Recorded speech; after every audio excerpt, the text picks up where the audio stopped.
अखेर आज निवडणूक आयोगाने 12 जिल्ह्याच्या जिल्हा परिषदा आणि पंचायत समितीच्या निवडणुकांची घोषणा केली।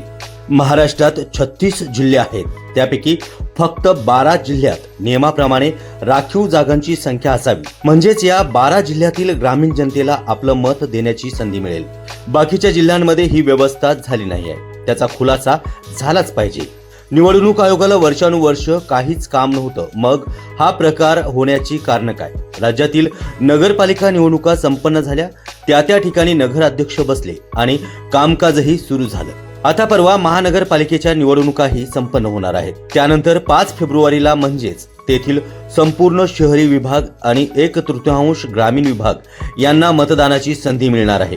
मग उरलेल्या 24 जिल्ह्यांनी काय गुन्हा केला की तेथील ग्रामीण भागात राहणाऱ्या नागरिकांना त्यांची कोणतीही चूक नसताना मतदानापासून अजून काही काळ वंचित ठेवण्यात आला आहे।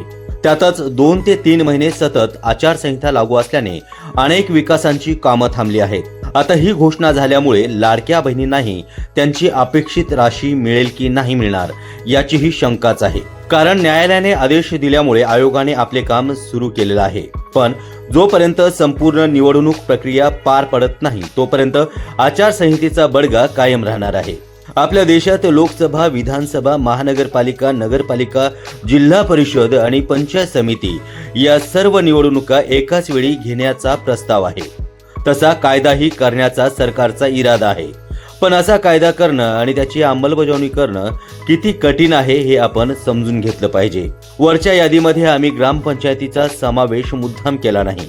याशिवाय पदवीधर मतदारसंघ, शिक्षक मतदारसंघ अशासारख्या अनेक निवडणुका घ्यायच्या असतात। निवडणूक आयोगाने निदान महाराष्ट्रात आता तरी त्वरित पावले उचलून उरलेल्या 24 जिल्ह्यांमधील ग्रामीण जनतेला आपल्या मतदानाचा हक्क बजावण्याची संधी दिलीच पाहिजे।